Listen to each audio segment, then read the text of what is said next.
Why do we call them monsters? Their appearance we may not understand. Why must we judge them as evil creatures? They're like us with bigger feet and hands, just trying to live their own life the way their ancestors did. Deep in the backwoods, just trying to stay hid. Everything keeps changing, they want to stay where they are at, but have to stay on the move. Progress keeps invading their habitat. They just want to live free. We should try and coexist. There are those who won't let them be, so they hide in the shadows and the mist. Just let them be. Just let them be. All they want is to live free.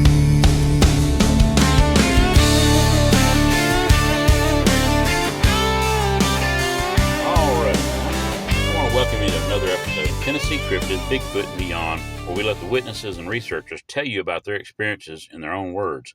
I'm your host, Scott Hunt. Our guest today is Dale Boswell, also known as the Singing Bigfoot Guy. It was recorded live at the Roaring River Distillery in Gainesboro, Tennessee, in front of a live audience. So let's get on with the show. Yeah, I met Dale on a podcast. On there, and then we got to going back and forth, and ended up writing a song together. Yeah. And got to be friends. And we did the first meeting in February. That's where I just kind of came in here and kind of gave an overview and made people try to open their minds a little bit about things that are going on in our area, things that are out there that may be unexplained and all. And what I was trying to do at that meeting is just get people to open up, because a lot of people.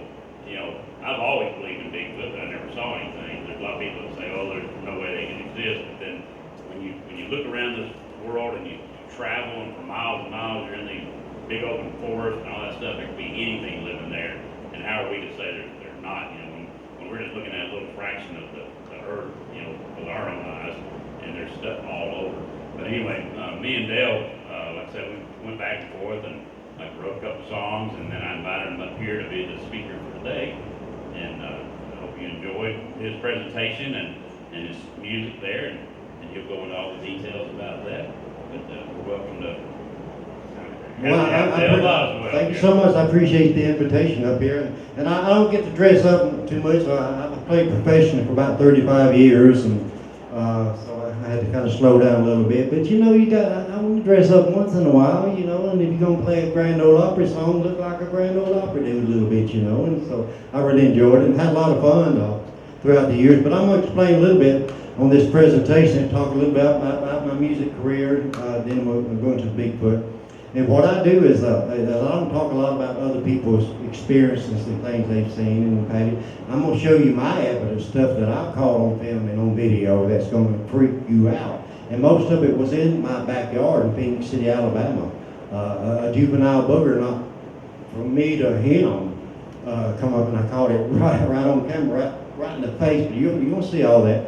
But it's so many people has traveled all over the world looking for these things. I'm like, golly, they're right in my backyard, like they are around here. And you can believe these boogers are there, and they're looking. You might not see them, but they're watching you. And I tell most people, if you want to find one, you don't go out looking for him. Just go out in the neighborhood. He'll find you. You don't sneak up on him. If you're there and poking around and stuff, he'll show up whether you see him or not. Because so many people have seen them.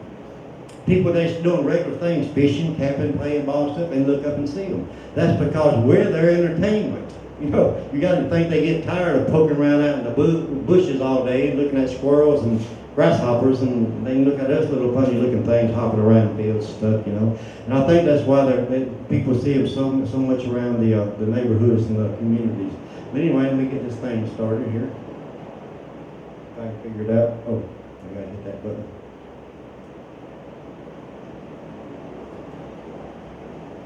All right. it may move a little slow. I did a presentation a couple of weekends ago, and it was at a library in Harris County, Georgia, and they wanted to know a little bit more about the Bigfoot of history. They all know if you study Bigfoot, about Patty and Bob Gimlin and all that, if you ever looked at all that. So I didn't go into a whole lot of that, but anyway, I'm from Phoenix City, Alabama. I'm a retired graphics designer, illustrator, and I've produced some TV commercials and things like that, and the TV business at one time, and like I said, I've been playing country music since I was about 12, been playing it professionally about 35 years, and they call me that singing Bigfoot guy, Bigfoot researcher there. But also, and I'm working on a book. Now, they say you can't judge a book by the cover. Well, this is going to be the cover. Ain't nothing else yet, but this guy got the cover, so don't judge it by its cover. But it kind of talks about my adventures from working on the big stage with a lot of people, from Merle Haggard to Travis Tritt to Fair and Young. I just had a lot of fun. Waylon Jennings was a friend of mine, but I talked a little bit. Anyway, I got these for y'all if y'all want them for free, just a little souvenir. I'll be glad to sign one. They'll be on this table right here. And I tell people, when the book comes out, if you send me this and I sign it, I'm going to give you a discount. But anyway, it's just a little bio on the back of it. It's about the actual size of the book. But anyway, they'll be up here if you like one. Also, I got some business cards here with my number. My number's flashed all over anyway. So if y'all see a book or something, y'all give me a holler. Or want to have a wing ding or something, give me a call. And we'll bring guitars sit out by the fireplace and pick a little bit. But anyway, this was my band, the Stroke and Dixie Band, for years around Phoenix City, Alabama. And we got to play and do a lot of stuff. Not that we was any better than anybody else. We just we just happened to be in the right places at the right time, and got to do a lot of just about everywhere to play, from here to Nashville. We just done it all, There's a song I wrote and recorded called My Soldier Prayer, and I'd like y'all to look it up. You can just Google my name. But it's a tribute to the fallen soldier. And it was actually one of George Jones' favorite songs. George himself told me it was the greatest military tribute he had ever heard. And it was a song I wrote, you probably heard it. They play a lot on Memorial Day and around places like that. But if you Google my name, it'll come up, and you'll see it. I'm trying to get out of the way of folks here, be sure. And in fact, I may do an acoustic version of it in a little while and give you a live version. But there's me and George Jones when I was a kid, and old Fair and Young singing Sheriff. Remember him? It's 4 in the morning. I love Fair and Young. Old Glenn Campbell. That was the week Elvis died. I remember I was in Louisville, Kentucky, and they was hanging out with Billy Joe Royal and B.J. Thomas, two of my favorite singers in the world. And there's my buddy Merle Haggard. He's always been my inspiration to play music. And my other buddy, Waylon Jennings. I had a chance to spend some time with him at his home in Nashville a couple of times. Now, this is what got me out of the music business. In 2011, I had to have some surgery to my neck bone here, because I've got a degenerative disc disease, and there's an X-ray of my neck bone. Yep, I'm like Wolverine. I got titanium, buddy. Tell you what, if you're gonna shoot at me, shoot me right here. So me and Wolverine got this one together. But the titanium and the operation knocked me out of the music business for a while, because the plate was leaning up against my vocal cords, and it took my falsetto. And this is a song about Patty. I used last week that people want to know a little about the history of Bigfoot, so I said I'm going to just sing it. But I wrote this song, I'm not singing it, but to kind of give you a little history of Patty.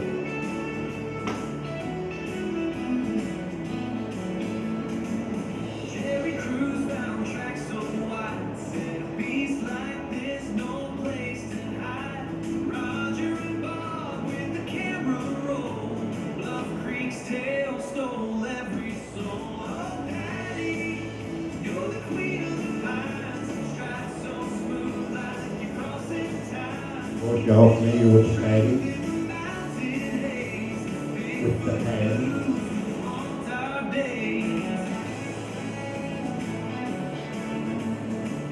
Of course, as you know, there's been a lot of skepticism. This was filmed in 1967.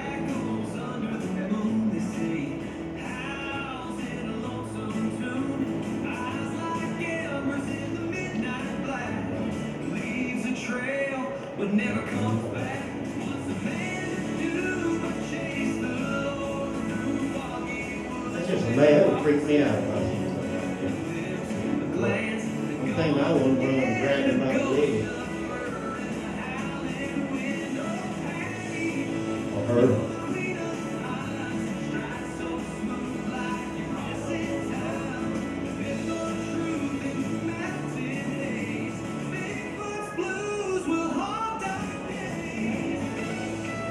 You know, this is the second most analyzed film in history. The number one most analyzed film is the Kennedy assassination. That Patty is the number two most analyzed film in the world that people have looked at. So even Batman freaked out. I mean, there I am with Bob Gimlin, who was actually there with Patty. You know, he was there with a rifle while Roger was filming. And just in case Patty turned and looked towards him, well, there's Bob with the UFO dude, big hair dude. I forgot what his name is. I can't say. Then this is what we're getting into it. What is that? Oh, this was a thing I did in Harris County. I thought it was so funny because it freaked him out. He's from up north. He's like, oh no, don't be playing Deliverance out in the woods by me. You know? He walked off stage. Oh no. But there's an actual guy who was in the Deliverance movie. I got to meet him. He works at a Walmart in Alabama now. Actually, a banjo, weird-looking guy that was in the movie. But okay, now I'm going to jump into my actual evidence stuff.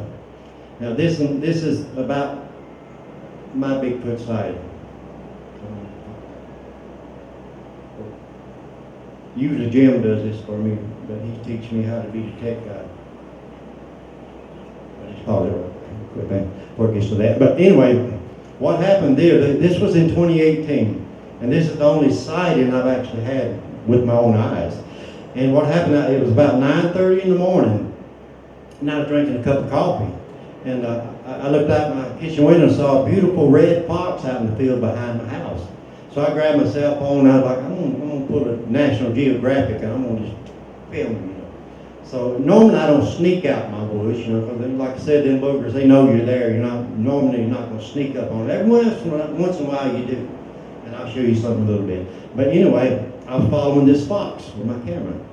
So I went out through my backyard, went over through my neighbor's property to the fence, and it went through the fence and there's a little road that kind of circled around up there, and that fox took off that way.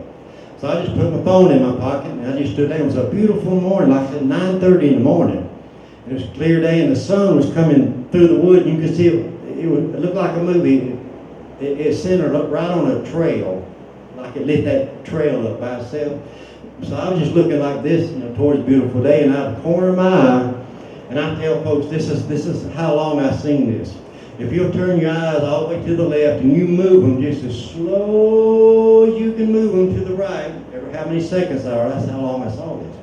But it come out from the left, and it was leaned like a skier, like a 15-degree angle, but his head was tilted back real funny, and it was moving so fast. It was bipedal. You could tell it was on 2 feet, but all I could see was the outline.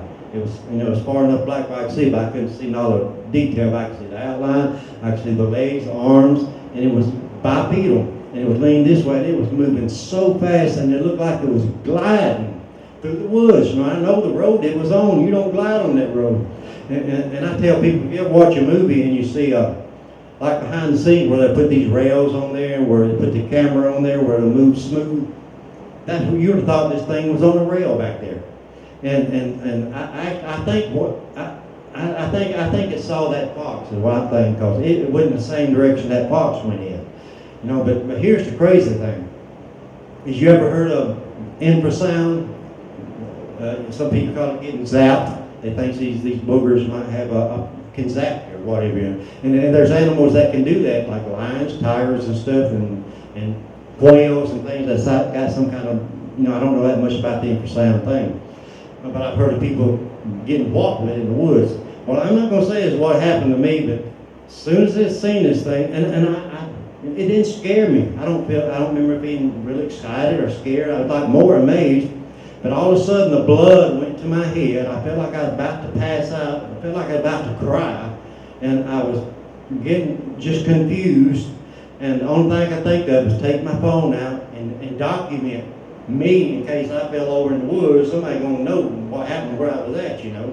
So I remember getting out my phone and trying to figure out how to cut it on and get it in the right direction.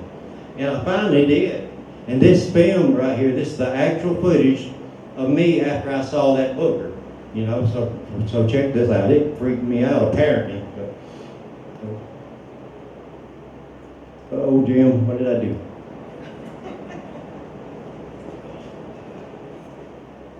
I'm used to using a mouse. I'm old school. Well, people with technology, they don't need to. There you go. This is Jim. I couldn't make it on the road with him. He's my tour manager and my helper and my tech guy and my son-in-law. So yeah, that worked out real good. Okay, but this is me. Right. This is what happened when I seen the booger. This is what happened. I don't know, but it freaked me out.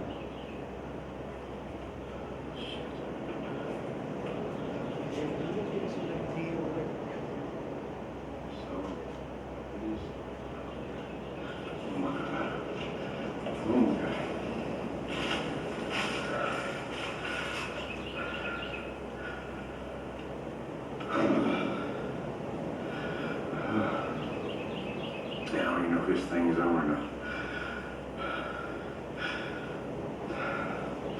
I just saw him. It was black. It was a bipedal, and it was fast as hell. It just run. It just went right across through there, and it was solid black. Oh my God. Oh. Now that's what I saw, but that's the only thing I found so far that looks close to what I saw as far as the silhouette. And now here's the kicker. Let me tell you the rest of it. Now, after I saw that thing, I just happened to have a doctor's appointment that evening, the same evening. So I went to my doctor, and you know how they take your blood pressure and do all the stuff before. So she took my blood pressure, and then she looked for a minute. Then she took it again. She said, "Mr. Boswell, are you okay?" I said, "Yeah, I'm fine." And I was feeling fine by then. But she said, "Your blood pressure ain't never been this high." And I was thinking, well, I ain't never seen a booger before either. You know, it might have something to do with it. I don't know, but you know, after that film you seen, I liked my house was there. I could see my house from where I was at, and I couldn't get home. I never got home, and my wife thought I was having a heart attack when I come in the door. You know, so I don't know if I zapped or what, but it was the craziest thing I ever felt as far as well, I never felt nothing like that, boy. Nothing ever freaked me out like that. Now, see this? I'm going to tell you about this. It's pixelated and stuff, you know, but it's hard to see once you raise a lot of this stuff into that pixelation stage. But this was in 2018 also. I was sitting at my kitchen window, and I heard the awfulest screaming and hollering out in the woods. I mean, it sounded like something being killed. I didn't know what it was, so instinctively I grabbed my camera and my flashlight. And it was about 12:30, 1 o'clock in the morning that night. And I had told myself, you know, where I live on the tree line, and I'm always out there looking for eye shine, you know, just poking around. I got a little booger hut out there. I call it my booger hut. I get in and sit on that night and just watch for anything, whether it's squirrels or possums, whatever. Just love the wildlife. But anyway, I done told myself, next time I go out there and I think I see something or it might be something, here's what I'm going to do. Because I thought, if I shine a flashlight this way, if I was over there, I'm going over that way. You know, if I shine a flashlight this way, I'm going that way, you know. So what I did, I had my camera on. It was a Sony Handycam, a real video camera, because like I said, this is 2018. So I had my camera on when I was easing out the back door, and I waited till I got to the tree line, and I hit my flashlight and went like this. Just across the whole tree line, you know. But what's so weird is at the time I didn't see nothing with my eyes at the time. I didn't hear nothing. You know, except you can hear me walking. That's it. So, like I said, I documented everything. So afterwards, or soon afterwards, I uploaded the video into my desktop computer. This is 2018, and never looked at it no more, like I didn't see nothing. Well, 2021, I was deleting some stuff from my computer, and I come upon the file, and I happened to hit it, and I heard that hollering again. So I said, let me watch this again. So I watched it on the big screen, and it freaked me out. I like to start crying. I'm talking about this thing, this right here, and I'll clarify it up a little bit now, but this is a juvenile Bigfoot. I come from the chin up, and he was no further than me and you with my camera. I was right here, and I didn't see him, didn't hear him, but you'll see him. He comes into the camera like this. He looks at me like that, so he didn't see me either. So it was concentrated, apparently, in this and another booger that was there. You'll see that. I think his mama was standing freaking right here. It's going to freak out. Looks like a freaking gorilla right here beside me. I mean, it's all on film. And you see the gorilla, I saw the gorilla, come up between, it blocks off the trees, and it comes up and floats away from me. It looked like it's on, but you can see it plain as day, and all this is, I mean, you can document. I beg people, take this footage, analyze it yourself, break it down like I did, frame by frame, enhance or whatever, slow it down, speed it up, you know, and see if you can see what I saw, what's right here. So I think I surprised that booger, that juvenile, and when I come up on him, but see if I can play that, see if he'll get that look on us. Let me get past this little part here.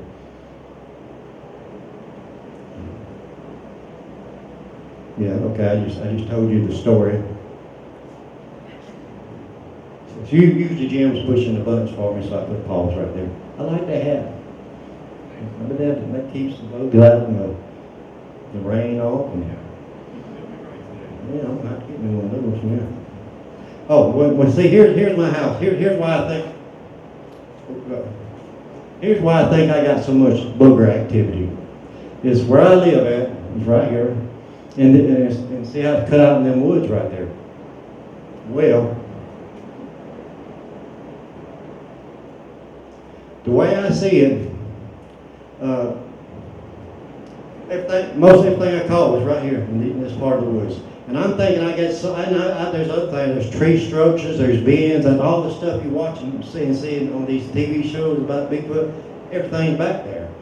So I'm thinking, well, if you look here, and there's over here, that there's nowhere for to go. There's subdivisions over here, open territory over here, and there's woods across here. So if you want to get to the woods across the road, the best place to go is down beside my house, where you cross the road and go directly back into the woods and be gone, instead of having to go through somebody's big yard or subdivisions or something. So that's just my theory. You know, I say, you know, where does a Bigfoot cross the road? Right there in front of my house. You know, I say that, but you wouldn't believe the stuff I just caught right back there. And this little country home out in Phoenix, Alabama. To see outside the woods and stuff back there, and you wouldn't believe the stuff we caught just looking from my house, the eye shine and the crazy stuff back in there.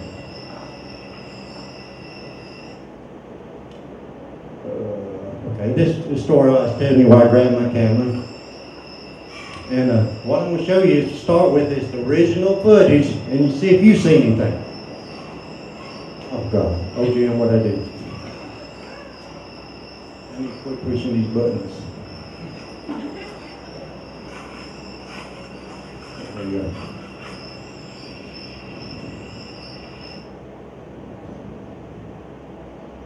Oh, Patty, you're playing. I've been trying to get used to the finger thing without the mouse. I gotta remember, hit just the bar if I want to stop and go. But there's some kind of this screen's just a little off with all these lights flashing on it somehow or another. But this is the original film, and you're going to see what I see or heard was basically nothing to start with. But if you just follow my flashlight, well, that's about it. It's so dark, but the only thing you see is my flashlight. And I want people to show that, just see what I saw. Nothing until 2021. Then I went into it. And I spent years, it still fascinates me every time I look at it. But watch this. Now you're gonna see this gorilla thing come up right here.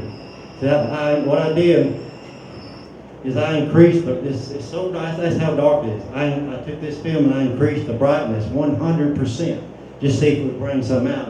And I don't know if you can see it on this screen or what, see, but what you see here, you'll see some trees and you'll see some come in between them trees, and you see the shape of the head, the shoulder, even the elbow was bent.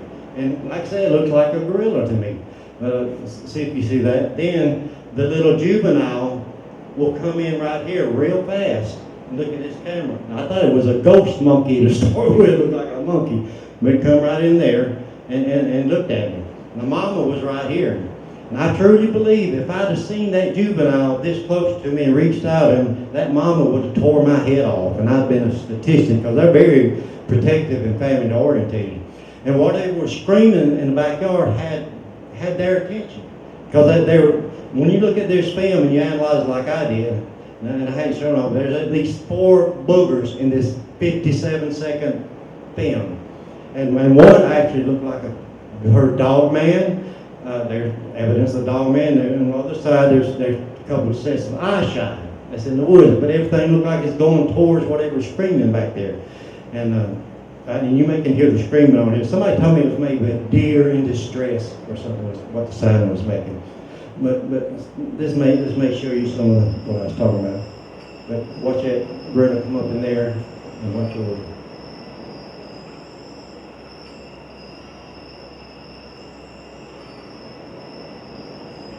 I don't know if y'all make it out from there.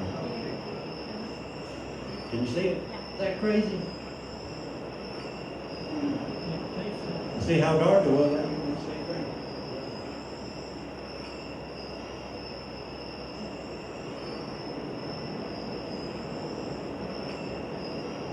Can you see the booger over in the corner?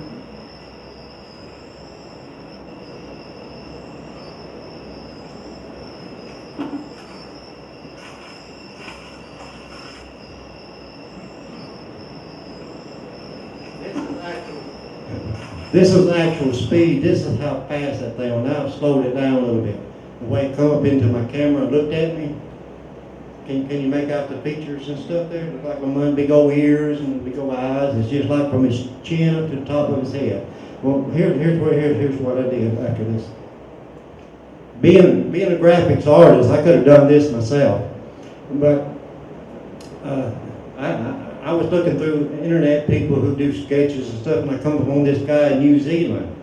And I happened to be getting some record airplay in New Zealand anyway. Of all places, people play my records. I can't get them played in my hometown, but they play them in frickin' New Zealand, you know.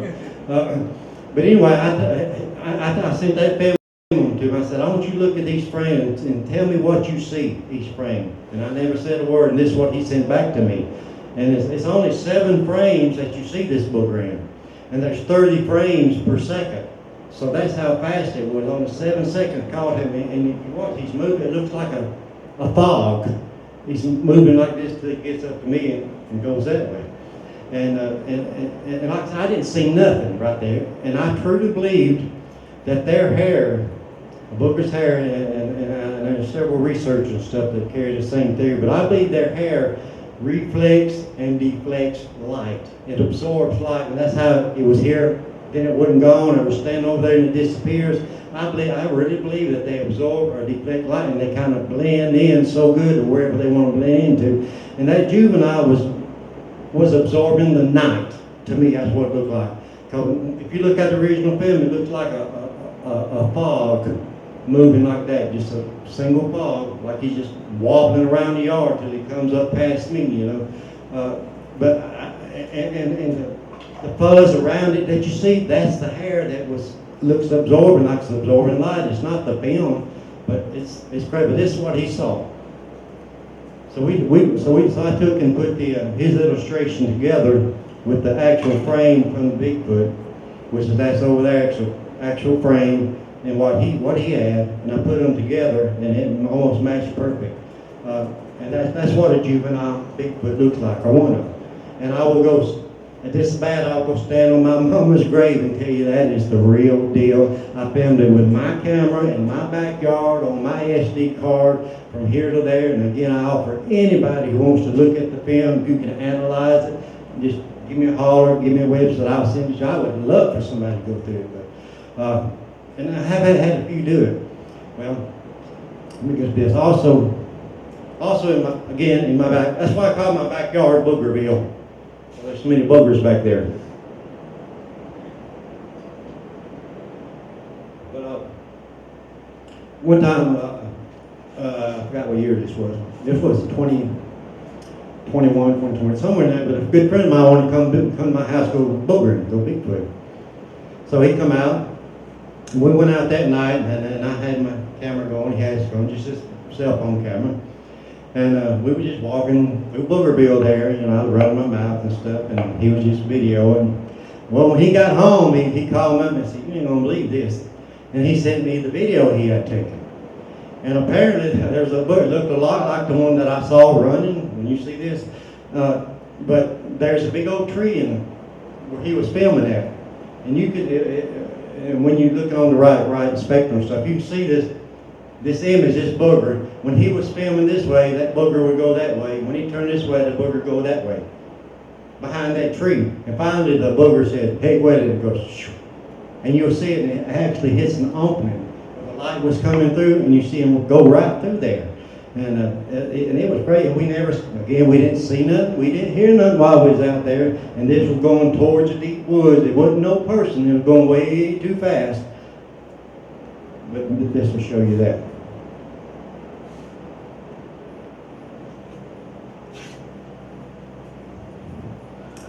See, that tree there is the one where it was going back and forth. If you look close, you see something moving around back and forth there.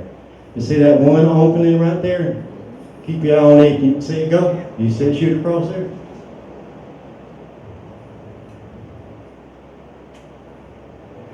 And again, there's that big tree, and I think he was freaking him out. He didn't know which way to go. He finally just said, "Heck with it." But watch again that opening. Boom. Is that? I'm going to zoom in a little bit. See that opening? See it go by? Look how fast that's actual footage. I mean, that's actual speed. See how fast that is? That's not speed.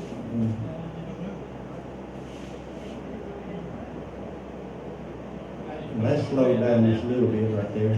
Boom.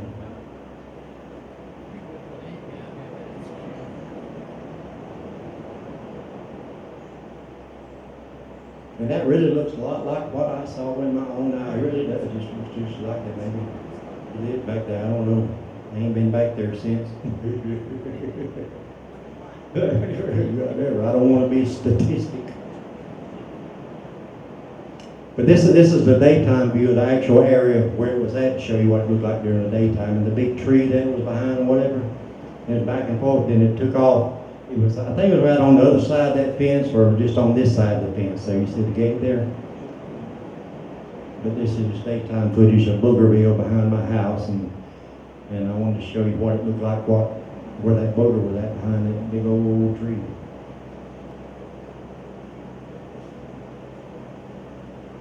Oh, right then. Let's see what's left. Oh, it's very pixelated, but like I said, I just did a presentation in Harris County, Georgia. This was a picture of a Bigfoot a friend of mine had captured in Pine Mountain, Georgia. And so I put it up for the folks there. He just called it, he didn't know it was there until he took the picture, it was gone. But, it could be anything, but when you look at the image that's not pixelated, it's crazy. This is the actual footprint that I found on my property.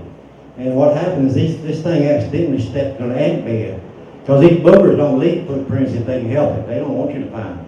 They usually walk off trails and stuff. Now there's a booger I caught by accident. I was looking at some old pictures, and I look, what is that? So I just take random pictures.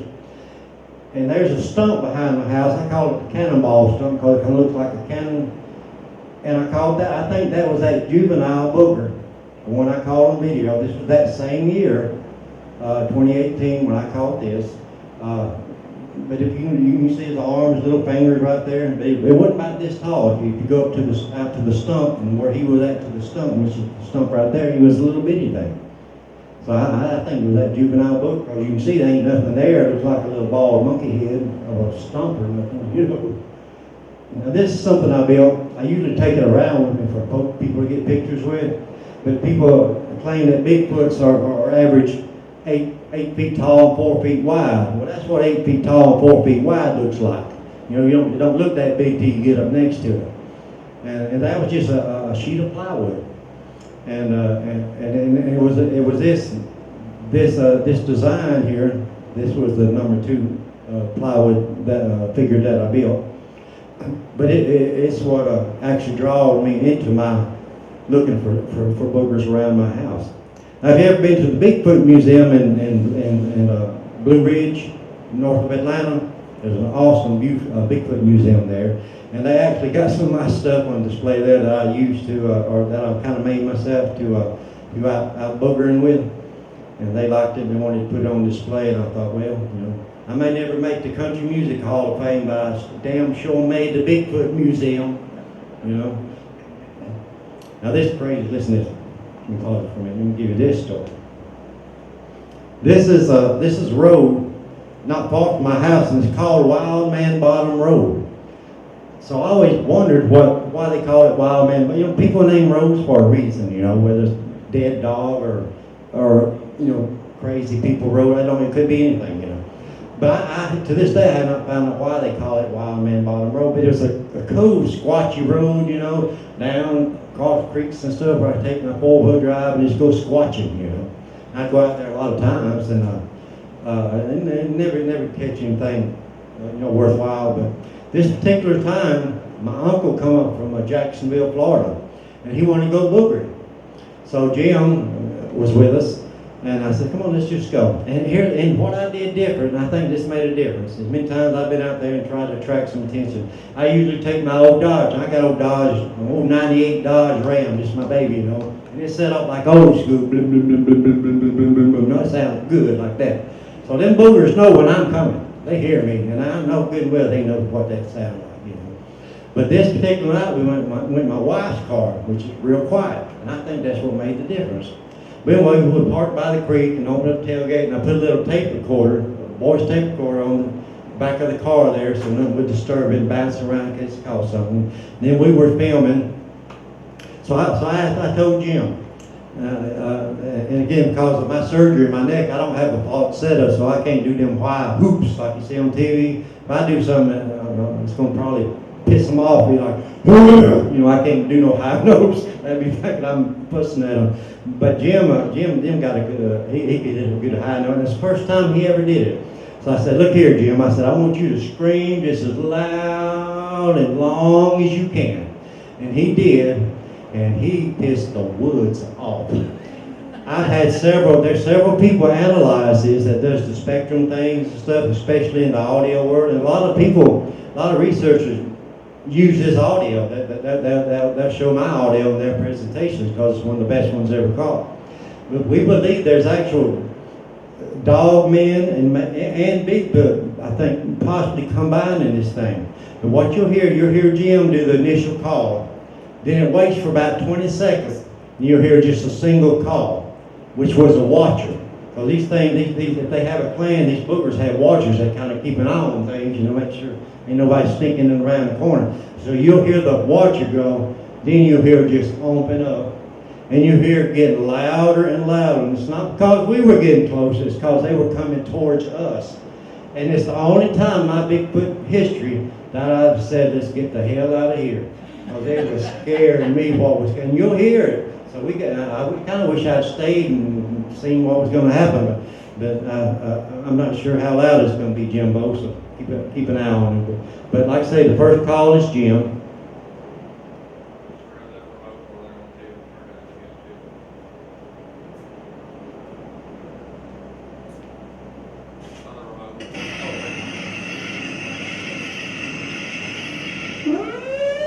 That's not too loud. Jimbo. And this is just audio.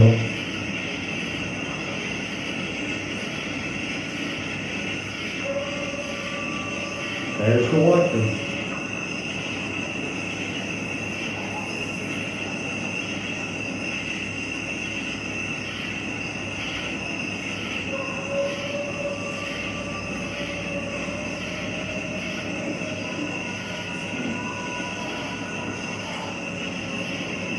Of course, there were coyotes in there. They traveled with Bigfoot.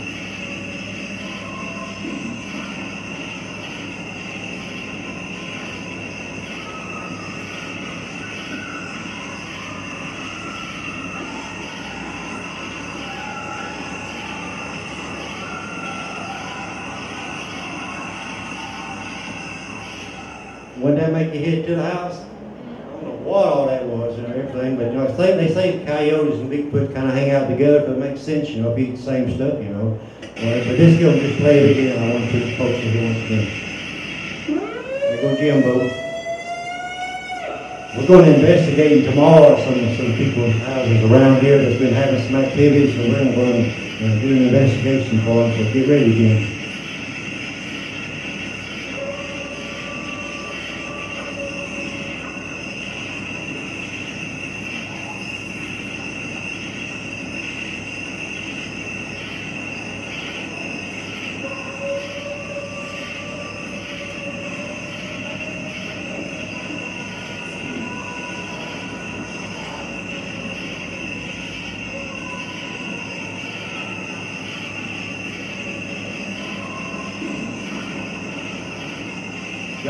Y'all ever hear stuff like that around here up these mountains and stuff?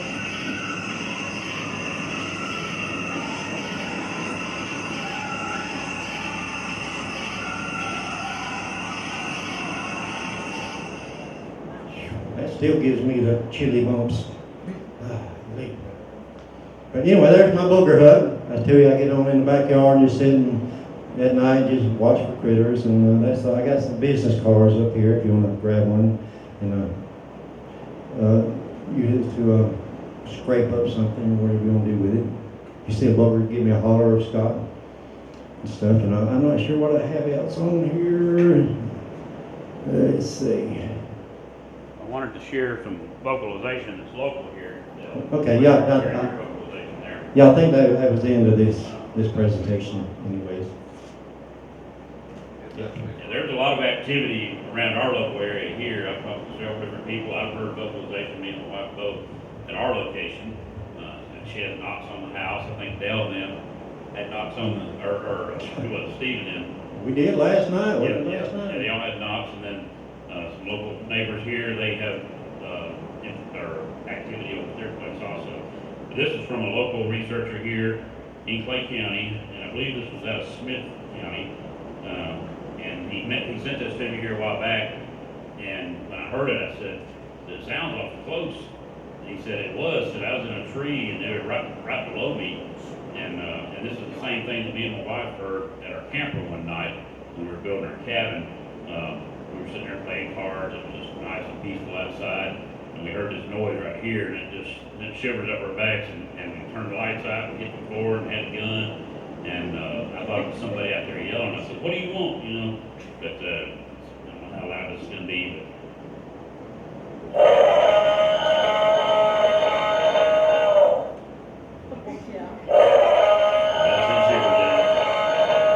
Listen to the growl here. Yeah, y'all heard anything like that around here? I've heard it. Like I said, and several people around here have heard it. I've gotten other videos with the sound up here in the background. And we've got critters around here. We was backed up to Standing Stone State Park, and I was doing a podcast video the other day, or an interview, and the guy asked me, said "You're from Tennessee, what part?" And I told him, I said, "Up on the mountains." And I told him our property backed up to Standing Stone. He said, "Standing Stone?" He said, "That's a hot spot, because there's Bigfoots and dogmen in Standing Stone State Park, and all around." When I first had my sighting back in 2022, before that I was just a believer. I believe they existed, but they were out in California or Oregon, the Northwest, over in other countries. But when I had my sighting in Georgia in 2022, I became a knower.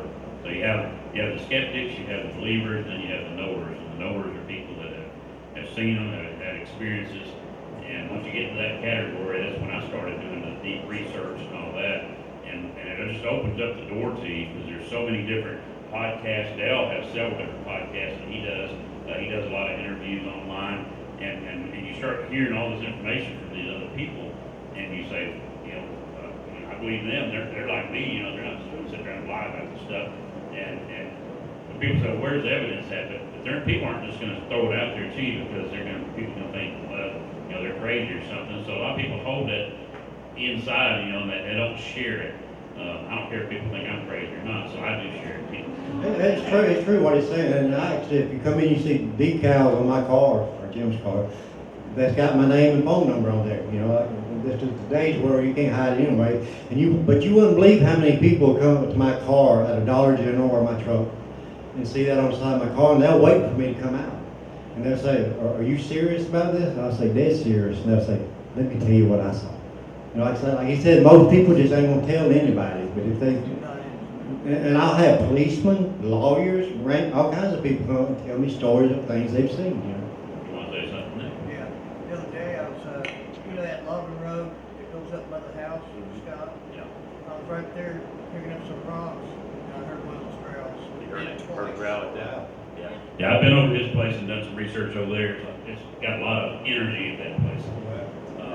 And he's got pictures of Bigfoot print and everything on his property. We went and did some research with witching rods and metal detectors and picked up some stuff. The metal detectors just started going haywire. But after our first meeting we had in February, I was working over Cherokee, North Carolina, and so I got to do some Bigfoot hunting over there in the mountains with a Bigfoot researcher over there. He's one of the top guys over there. So at 1 o'clock in the morning, we were up in a federal park at one of the highest points, walking up to the tower up there, and we had parked down, the gate was closed, we had walked about 1.5 miles up this winding road up to the very top up there, and most of the time we were just walking by moonlight. So we had the lights out. He had a red light on his helmet, so we could actually, see a little bit. But we could see pretty good with the moonlight, because it was a clear night, stars out, and about a half moon. And so we were going up through there, and we heard a tree knock, and it was sounded like a hollow pipe, like a PVC pipe hitting a tree or something. And we looked at each other, and he said, "I've never heard anything like that, because it could have been a hollow stick or something." But it was a definite tree knock. And we went further up the road, and there was another tree knock, and when we got to the very top up there, or almost to the tower, I did a whoop, whoop, like that, and we got response back from up there. So we didn't go all the way to the tower. I didn't want to corner a creature up there on top of the mountain at 1 o'clock in the morning. But, to actually see these things, and you're going to get out of their territory. Some of them may come to your house if you live in the wooded areas and all that stuff, but you're not going to see them downtown Gainesboro or Cookville or something like that. You're going to have to get out into the woods. And working up there in Cherokee, me and my wife, we went out and just traveled the Blue Ridge Parkway. We went in, there's like 5 state parks down there. There's so much wilderness down there. If someone wants to hide it, you're not going to see it down there. And it's just so much. And I talked to a lot of the natives on the reservation there. And some of them opened up to me about the Bigfoots. They call them wild men, keeper of the forest, things like that. They don't really call them Bigfoots. And then the little people that I mentioned at the last meeting, I just had a native woman. She said that they were up by her house, and there's some areas on the reservation you can't even go. And I think that's where a lot of the Bigfoots and little people and stuff are at. I was a worker up there, but I wasn't even allowed to go up in those areas. And they say that there's people up there that have never been down to the towns. There's people that during the Trail of Tears that went up into the hills and hid, and they've never come down. So people do take stuff to them, but people aren't allowed to go up there. So I've been doing a lot of research since February. We did the first meeting and having just a lot of activity. I caught pictures up there. I wasn't able to show them last time because my camera wasn't working with the TV and all this. The first meeting we had in February, there was something messing with me that night, or that day we were here, and nothing would work right. My mind was just racing. I couldn't think straight, and I rewatched the video, and it turned out okay compared to what I thought it did. My mind was just so don't love, like he was talking about, you know, that you get zapped or something, your mind just goes blank. That's like people say, why didn't you get a picture of this, you know, this thing you saw? Well, you're stunned, you know. When I saw it, went across the road so fast, you know, I had about 5 seconds of watching it, and it was in the trees there. You know, I was on the side of the road doing computer work. Now I've got cameras on the front and the back of my car, so if something crosses the road in front of me now, you know, hopefully I'll catch it on the camera. We've got trail cams around the house, and a lot of times it's activated. You know, there's a picture there, but there's nothing there. So like Dale said, these things are so fast, something can go past it and then trigger it, and then when it takes a picture, they're already gone. So I've got 4 trail cams right now, kind of in a circle. So if something trips one of them, maybe the other one will capture it from another angle. And talking about I heard you in another podcast y'all talking about when you built that Bigfoot statue, and you had it leaned up against your house. I used it to store it all Yeah, over. but your daughter, was it your daughter come up? Yeah, tell that story, because I've got something to add to that too. All right. Yeah, I usually start off my conference with that, and my daughter's here, but her and my wife's at the cabin.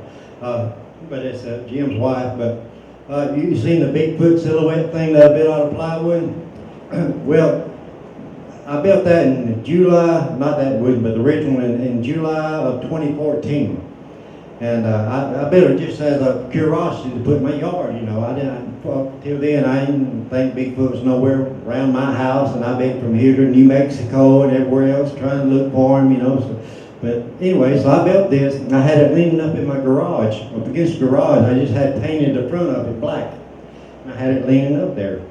Well, about 2:30 in the morning at night, my daughter had walked out on the porch to smoke a cigarette. And I jumped a little forward. The next day, she had a doctor's appointment. So we were in the truck, and we were about to pull out of the driveway, and we stopped at the road there. She said, "Oh, by the way," she said, "do we have polar bears in Alabama?" You talking about hitting the brakes. I'm like, "What do you mean?" She said, "Well, I come out here," and she could care less about Bigfoot. Don't know nothing about it. Don't care know nothing about Bigfoot. Never has, you know. She don't pay me a bit of attention.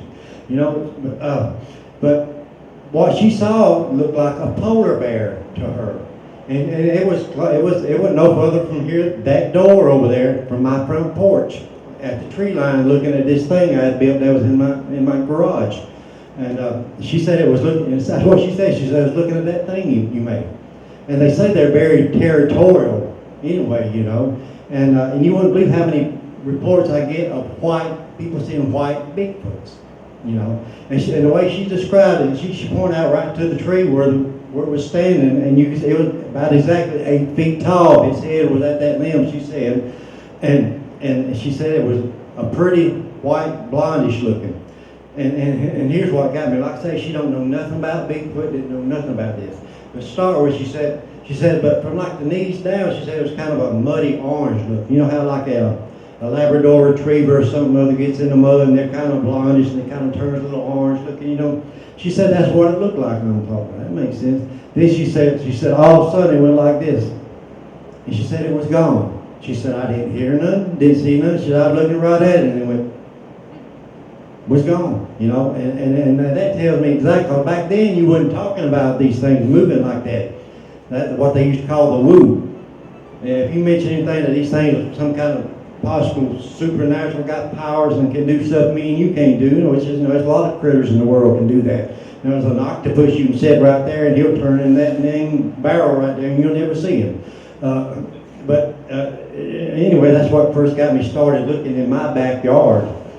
And we went back there that night and found tree structures and things. And I'm like, oh my God, here I've been looking everywhere and they're right here. But that's what kind of got me started was my daughter seeing that polar bear in my yard. But when I heard that story the other day when Dale was talking about that, my kids saw one in Alabama called the Alabama White Thing. Yeah. And my son said it's more like a dog man is what they saw, bipedal with a dog face. And he was only like 6 years old and my daughter was 9 when they saw it over at their cousin's house. And I didn't find out about it until years later, and then I looked it up and it says the Alabama White Thing. Yeah, White Thing, that's what Thang, Thang, that's what I call it, White Thing. So, and it was kind of in a tribe area, 3 counties come together in that area, and it's like a triangle, and that's where other sightings have been seen, and there was some the same year that my kids saw it. But then when you mentioned that, I thought, well, it could have been the Alabama white thing, or dogman or white Bigfoot. Because the other stories I've heard, they come in variations of colors and all that. You want? I'll Exactly. ask him a question. Okay. Okay, you live in the country, and you said something about some other houses or something. Are you close to any other houses around there? Not really. I mean, I am, but there's lots of woods in between us, and there's a couple of houses across the street, and there's one right next door to me. But as far as the woods and stuff, I mean, those woods go way on back to the lake and stuff. And if you look at it on Google, you can see it's a pretty secluded area. So Uh, other people have seen them too? Yeah. Okay. I have neighbors that have seen things. We're close to Fort Benning, Georgia. And it's basically my backyard. Fort Benning, Georgia is, and you wouldn't believe some of the stuff that I hear from over there. Talking to Mike. Yeah, I was wondering, what do you think the origins of Bigfoot, like Plum Island experiments gone crazy, or Army Fort Benning experiments, or where did they come from? I don't know. I haven't. There's been studies of people that supposedly had DNA and found hair and things and given, especially to what's that lady that's from Georgia, Melba somebody. But she was a forensic scientist. She used to study DNA for a living for the courts and stuff. And she got into the Bigfoot thing, actually experienced them. So she started trying to analyze evidence that people thought, well, I think this is Bigfoot hair, a clot of hair found, or poo-poo, whatever. And some of the things she has analyzed, and in the last report I seen, she said, in this way she said, I don't understand how you explain all this kind of stuff, but she said something, and she calls it a something, mated with a human female 12,000 years ago. At whatever the sample she was looking at, whether as far as the DNA could tell her, whatever. But, I really don't know. You hear so many stories, where they could just be any. Yeah, every culture. I think they've been here a lot longer than we have. Every culture around the world has stories about the hairy men, or they have different names for them. And from reports I've heard where people communicated with them and said, "Where did you come from?" They point up at the stars, and they said they were here before we were. So I mean, I just saw a report yesterday where somebody said they met 4 new Bigfoots, because they already had a group of them that they communicate with, and these other 4 was the parents of one of the individuals, and then there was other ones that were coming looking for a mate. So, I mean, once you start digging into this and hearing all these stories, there's people that are able to communicate with them, and that's what my desire is, to be able to stand there and communicate with one. A lot of them they use telepathy, things like that, and they know different languages. Exactly. And so that's my desire, to get to that point where I can get familiar with a group of them. Like a lot of people, they do gifting and all this kind of stuff, kind of build a trust with them, and then they'll get gifts back. It may be a shredded 2-liter Coke bottle or something like that, but it's a gift. They're giving you something back in return for you gifting them. But I mean, it's just, there's so much we don't understand. But I think they've been here a lot longer than we have. And you've heard of the Nephilim and all that in the Bible. It could be that they're part of the Nephilim. It could be that they're Neanderthals that maybe weren't all killed out. Every human, all of us have at least 4% Neanderthal blood, there was a bunch of different humanoids around the same time, and they say for about 100,000 years that us and the Neanderthals cohabited and interbred. And so, once you start digging really deep and into all these details. Absolutely. That's why I tell people, do the research, and you'll be surprised. Don't leave what you anything we find. tell you at all. Go in there and research yourself. That's what I tried to push on the first meeting. Start digging into it, and you'll just start going down these rabbit holes and finding all kinds of information. Yeah. And of course, you hear stuff, and I hear it all the time. Is, why don't they find any Bigfoot bones? Look how many animals out in the woods. How many bones you find out there? How many missing people? Hundreds of thousands of missing people. Nature takes care of all that. Bones disappear. Well, I heard a thing the other day. They said an elephant, when it dies out in the jungle, or whatever, within 4 days, the body's all gone, the bones are distributed, you know, the little mice come chew the bones up for calcium.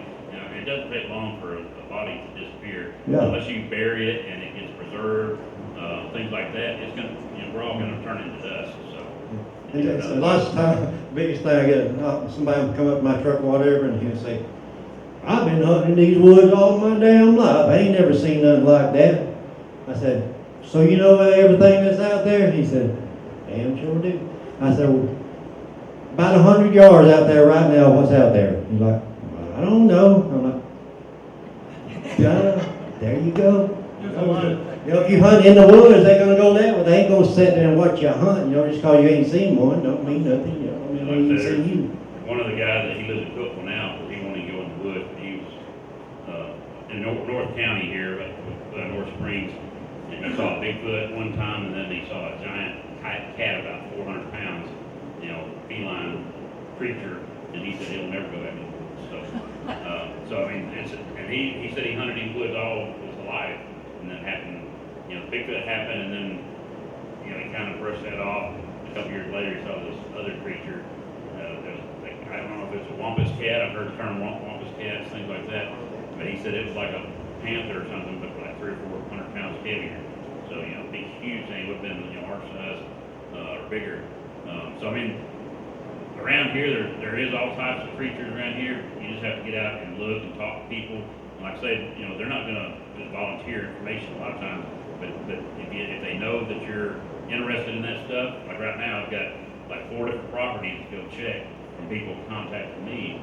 One woman I was talking to last week, she's got 3 properties. 2 of them live in Herndon Springs, one's in Macon County. She said there are big beds down there, what they call nests. Said the nests are all in the property. Said that she didn't know if it was a black bear or not, but saw a dark figure and then 2 smaller ones coming out of the woods and by the hay bales. And she said it was, you know, quite a bit taller than a hay bale is. So a hay bale is about 5 feet tall, the big round ones. And the black bears we have around here probably aren't any bigger than that. She said this thing was covering up over the hay bales, and then 2 small ones, and they were right there in the wood line. And she'd been seeing stuff for years. She lived in Hendersonville, said, and had them there when she was a child. So I mean, there's a lot of stuff out there, and now that people know that I'm into it and investigating in the local areas, and they're contacting me. Before people was like, you know, I have no clue what to. Yeah, that's what you don't see too often out there. This is a second generation footprint that was taken in Washington State by a deputy sheriff. And this was made from, you know, if you watch Bigfoot stuff, you know who Dr. Jeff Meldrum was. Well, this was made for me from Dr. Jeff Meldrum, so it's a second generation footprint. But it was taken by a deputy sheriff that went on a call. Someone, I've got it in Washington State, I have to look it up. But there was a series of footprints, and the deputy actually cast this footprint right here. And look how big that is. I mean, good Lord. That's about the size of the one on your property. Those small. Well, that's what I tell people. You know, people think these things come full grown. Bigfoot. They see something this big. That wasn't no Bigfoot. Well, why they ain't born full grown? You know, Bigfoots are babies too. You know. I want to show y'all that, and again, I want to let you know if y'all are welcome to have one of these. You can put out in your garden or whatever. Makes good little fans and stuff. It's just kind of a little biography and something y'all can have as a souvenir. And We're going to they're have all a here in a minute for some souvenirs over here too. And if you have another question? Well, actually, I have 3 quick ones. First of all, do they have red eyes? The second question is, have you heard any sightings in Wilder, Tennessee? And the third question is, who does the research where you can actually go and get like scientific research? Is there like a University of Bigfoot or something where you can actually research? There's not many that take it serious. If they do, they don't talk about it. You know, Jeff Meldrum is about the biggest one that, as far as the Matt Moneymaker and stuff, you know. But BFRO and stuff like that. Research organization, and he's originally from Tennessee, and I think they're moving to Miami. What I read, they're moving the organization down there. But you hear people actually finding dead bodies or killing these things. There's reports that they're supposedly these psyops in the military that'll go after rogue Bigfoots that, you know, these whistleblowers, they talking about flying the helicopters, shooting these things, and it's pitiful when you hear them describe it, because these things are screaming for their kids and stuff while they're running through the woods, you know. What's the name what's the name of the researcher you said? Matt Moneymaker is one. Of course, you know, Dr. Jeff Meldrum. He's been around 100 years. You know, he's a professor at Idaho State University. But his specialty is tracks, his feet. That's what he studies, his feet. You know, not just Bigfoot feet, but big feet. You know, and that's why when you give him something and he looks at it and says that was made by a real something. You know, I call it, and I heard this from Cliff Barackman from Finding Bigfoot. You know, Cliff with a big old smile. He told me that himself, but he said he calls it proof of evidence.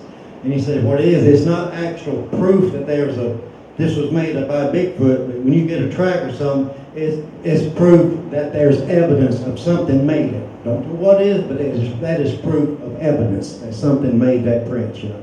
And the stride on Bigfoot, like the one I saw, had to have like about a 9-foot Yeah. stride, where my stride is 3 feet. So, And they walk in line. That's another thing you know. So the Their picture I footprints have are on my lined phone, up like this. I can show you prints on my phone that were in the snow up there in Cherokee, and I put my foot in there, and it was a lot bigger than my foot. And then when I showed it to the Bigfoot researcher up there, he looked, and they're right in line with each other, like walking runway model, like this, instead of side by side. You know, like you're walking that that center lane, by the police make you try to walk on that line. That's the way Bigfoot's walk. That's the first thing he looked at. He said, "Yep," and it was a straight line, print right behind instead of side by side. You know what my theory is on that? I don't talk about it much, but I'm thinking if you this big and you going through the woods like me and you know, look, our feet take up that much space. But if you walk like this, look at the little thin trail you can scoot through the woods, you know, like a little railroad trail. I don't know, that's just my theory, but So people that may see a print here, and then they say, well, there's not another print there, but it may be way over there Yeah. with their stride. The one I saw went across the road in about 6 steps, and that was a 66-foot path from one side of the road to the other, and it takes me 22 steps. So, that would have been from here to that chair there. one shot. And so, and the ground may be just suitable for one print here, because it's soft here, but then it's hard there. But, maybe hard to find prints unless it's recent rain or, a low pond or something like that. Well, they don't leave them too often. They say it's rare that they leave them. They don't want to, you know. And when you're hiking and stuff, people are looking for prints. The best place, if you think you might find one, you get off the trail and walk 10 or 20 feet beside the trail, and you might find some kind of prints out there. But they're not going to walk right on the trail and leave tracks on purpose. They're not that dumb, But they do every once in a while. They mess up, And they may follow game trails because that's where their food supply is at, is game trails. Yeah, but they'll walk beside them. But they're not going to stay on the trail because they don't want to encounter somebody else walking the trail. But I mean, there's so much we don't understand, but the more you research and you begin to open up and learn more. So to sit there and try to show someone, say, here's what I found, all this, and try to convince them you're not going to do it. I try to give people enough evidence to start searching for themselves, and then let the bell go off and say, find out for themselves, because you're never going to convince someone especially with AI and all that now, and Photoshop, and you can't prove a picture is real, but until they see one walking across in front of them, then they know, and then they become somebody like me and Dale, and people say, oh, they're crazy, What's that? Seeing is believing. Yeah, seeing is believing, yes, sir. Or something. How far back is there documented proof of Bigfoot? We're talking about 2 centuries, 3 centuries ago? Or how back God, is there?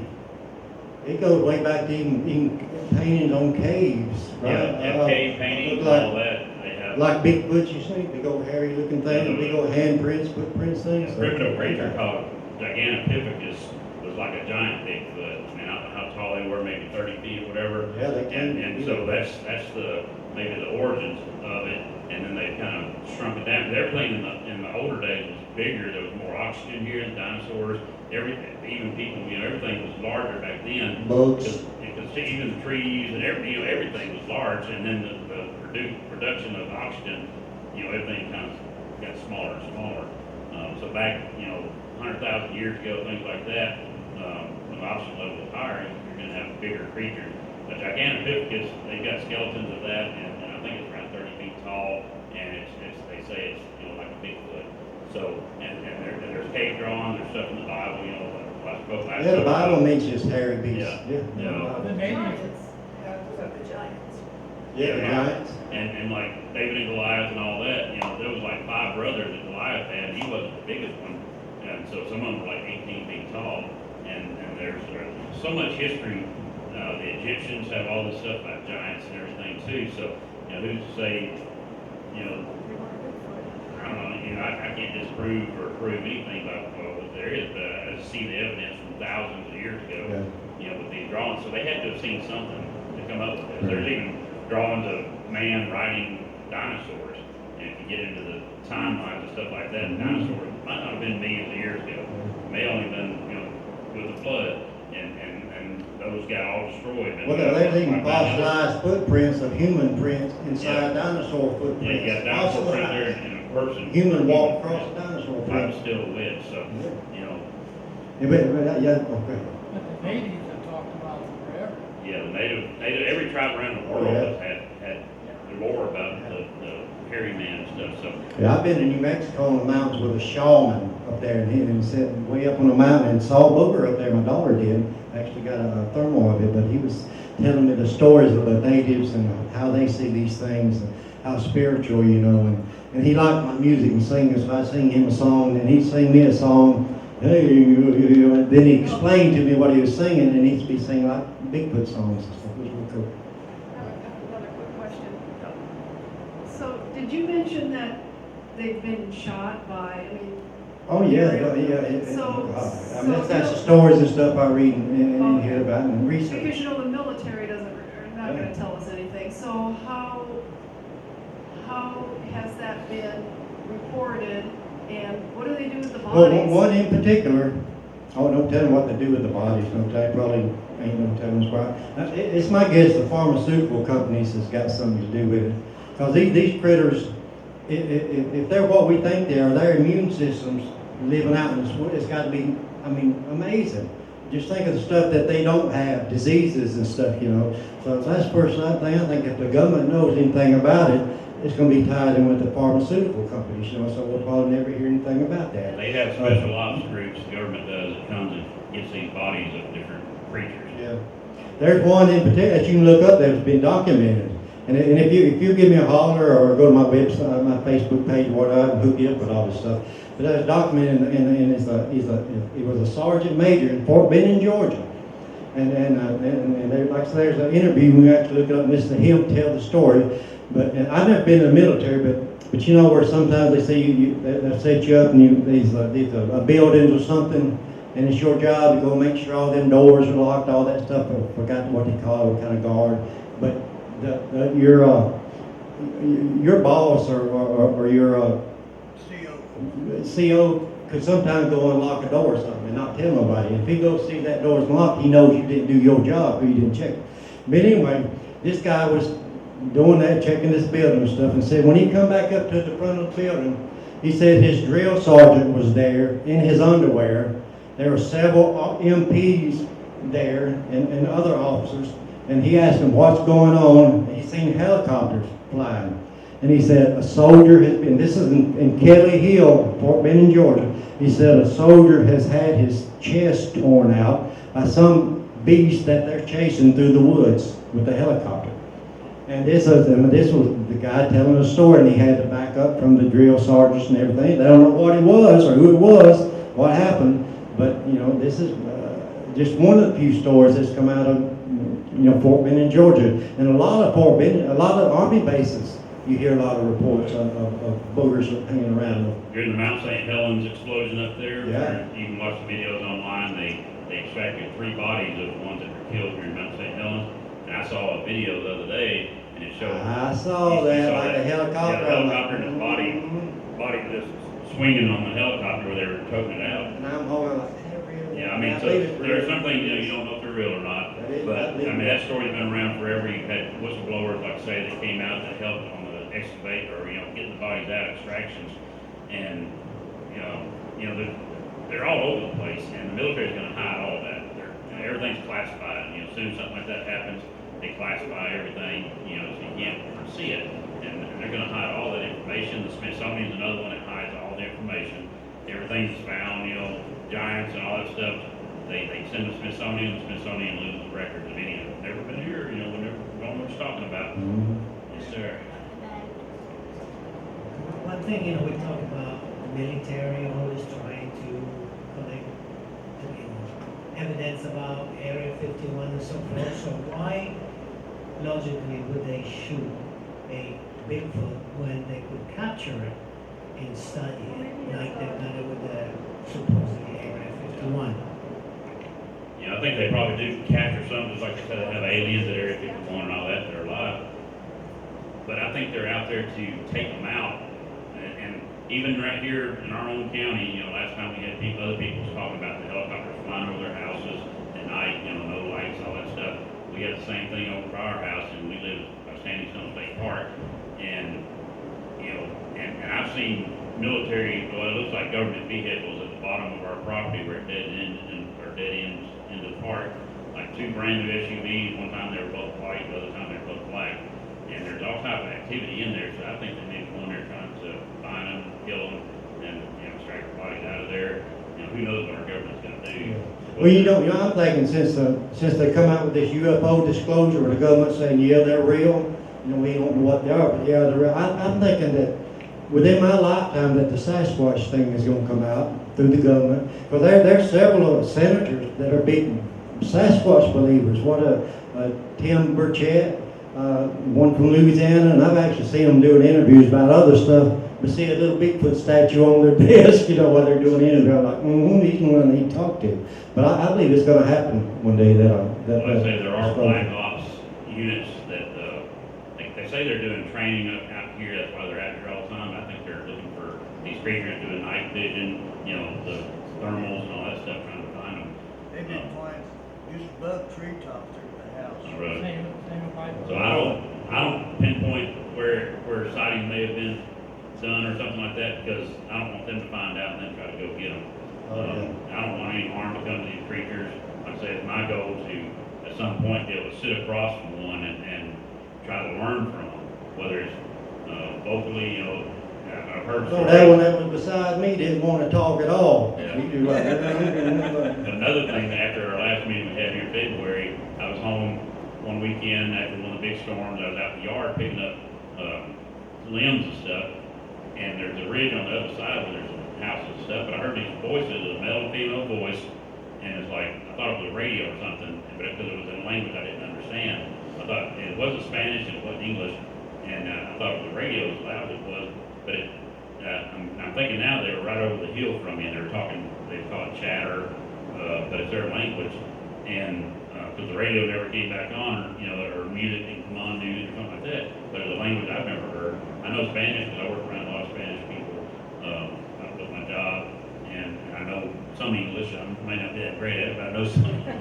But this was something I never heard. And then when I mentioned that to that Bigfoot expert up there that I went hunting with up there, he said he's had several accounts of hearing the chatter back and forth, but it was definitely a male and a female. And they were like, back and forth, and it must have been right over the hill from my house there, because it was pretty loud. But and I thought it was on the other ridge, somebody with a radio up real loud. Why would they want to communicate? Because we're proving to be vicious. Yeah, I know. For them to see us, they think we're just out there to kill them. But I've had different reports, people saying that they've had peaceful interactions with them, and other ones, they're just trying to scare us out of their territory, or maybe a rogue one. They didn't have peace.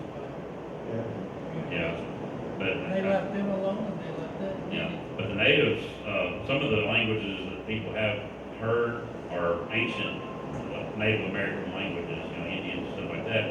And so maybe when they interacted with them in the past, and lived, cohabited with them, that they learned the language and they were able to speak that, and that's what they're speaking now. And who knows? I don't know all the details or anything. I leave that up to the audited research.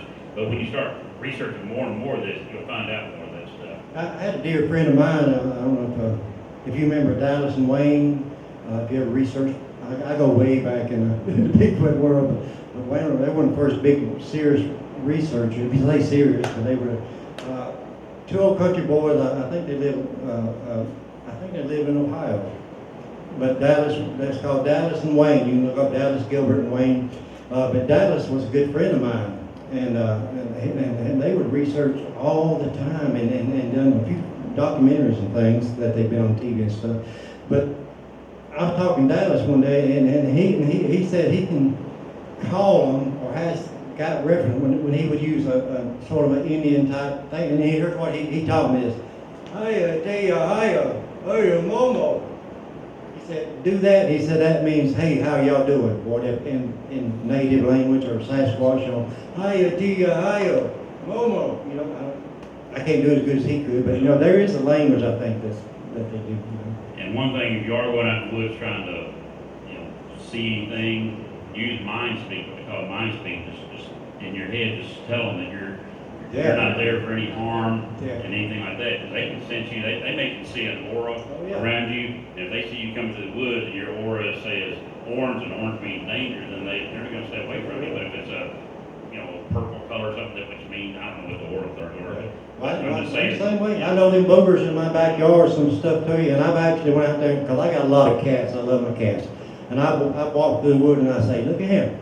Y'all don't mess with my cats. I ain't gonna mess with your raccoons or nothing out here, you know. And keep the coyotes out of my yard, if you please. And and I'll throw you an apple. And I talk to them. I just talk like that out in the woods. And I've never had any problem with my cats disappearing. I've seen one coyote sneak across my backyard years ago.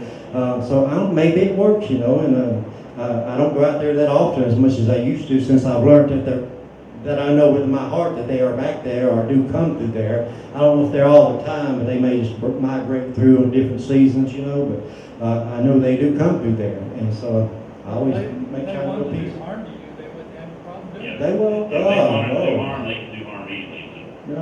There's people that have them on their property, like Dale, that they've been there for a long time. If they want to do harm, they can come there and kill the whole family, but they're not there to do that. They just want to try to cohabit like we try to live peacefully with our neighbors, but sometimes it doesn't always work out. Yeah, like that film I showed you, that thing shooting through the woods.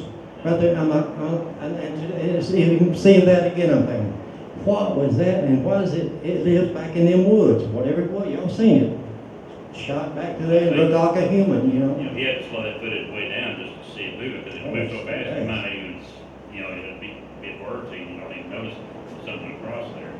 But if you slow it down, then you can see it. Like I said, I think they might be able to see infrared also. That's why a trail cam sitting there putting out infrared, they can see that light coming out at nighttime, even though we can't see it. And so they avoid it, they go around it. And sometimes you'll see them, you was asking about their eyes shining up. Sometimes their eyes will be red, sometimes will be yellow. And the thing is, you don't have to shine a flashlight on it to get the reflection back. When you see a booger eye shine, you're just looking out the wood and you see two eyes shining. But it ain't like you're not shining your flashlight out there like a cat getting reflection. And I've got several films that I hadn't put in my presentation yet of Bigfoot eye shine around that I've captured with my camera. And you can see there's not a flashlight shining, putting it out. It's just two big eyes light up. And some people say if they're red, it means maybe they're mad or something, or if they're yellow. I don't know what that means, but yellow, red, and white is what people have noted seeing them. There's none of us that are experts, so we're just all kind of guessing at some of this stuff. But we hear other people saying the same thing, kind of compile all that, and if 100 people say they see this, and you figure that must be that their general consensus. Yeah, I usually tell people who want to research, but they're still a little skeptical, and stuff. And I'll tell them, I say, well, look here, just go out there and don't look for them that hard. You just sit and let them find you. I said, but here's what's going to happen. When you actually see one, you know what you're going to be? You're going to be me trying to explain what you saw to everybody who's not going to believe you. So think about that. When you cutting down the researchers, it could happen to you. You're a skeptic until that happens. Yes. You got my imagination now, especially when you mentioned the military and pharmaceuticals. So my guess is instead of killing them, they would probably tranquilize them, take them to a facility, do some breeding, Bigfoot breeding, and I mean, you really don't know what, I mean, if you mentioned that they have really good immune systems and they're, you know, that. Well, I mean, I don't know for sure, but I would think living out I in the know, woods and but you know, stuff. your for sure, imagination yeah. starts going, Yeah. especially when it has something to do with the military and pharmaceuticals, because it won't end. Makes sense, right. You know, there was just so many things that they. Maybe we need to conjure get up. Trump to put that on his disclosure list, Sasquatch and all that, you know, since he disclosed everything. That's the whole purpose we do these meetings, for is for people like you to, some go off and say, oh, I wonder about this, and then you can start researching that yourself, and like I say, it'll take you all over the place. Yeah, and when I used to tell people to go to YouTube. That's what I did. That's when after I had my surgery in my neck and I couldn't sing or nothing for a while. I couldn't even talk. I was like doing Bill Anderson songs about the best I can do, like still after all this time, still. You know, about Bill. I couldn't sing a lick, so I watched a lot of YouTube, and I just had gotten into the Bigfoot thing. So I just happened to, and I tell people to do, just punch Bigfoot in your research in your search engine. You wouldn't believe the stuff that comes up, and a lot of it's cool, a lot of it's stupid, a lot of it's fake, hoaxy looking stuff, but you know what you've seen, and your guts tell you that. I think that may well, that's stupid, that's got an outfit, you no doubt about it. You know, but that's where I started at, and like Scott said, once you get in, just keep digging deeper, and it's very fast. It's turned into a very, I call it a prestigious hobby. You know, and I really enjoy doing it and getting out and talking to people about it and then getting. Well, the questions continued, but we're going to end the presentation here. I want to thank Dale Boswell for coming and sharing his evidence and research that he's been doing. I did get the opportunity to go the next day with Dale and his wife Robin and research some property in the area that had been reporting activity. We found prints right away, and the owner's son took us up on a 4-wheel drive, and we found more prints, tree structures, many other interesting things. Our friendship continues to grow, and I'm thankful for this opportunity to share with you. Thank you.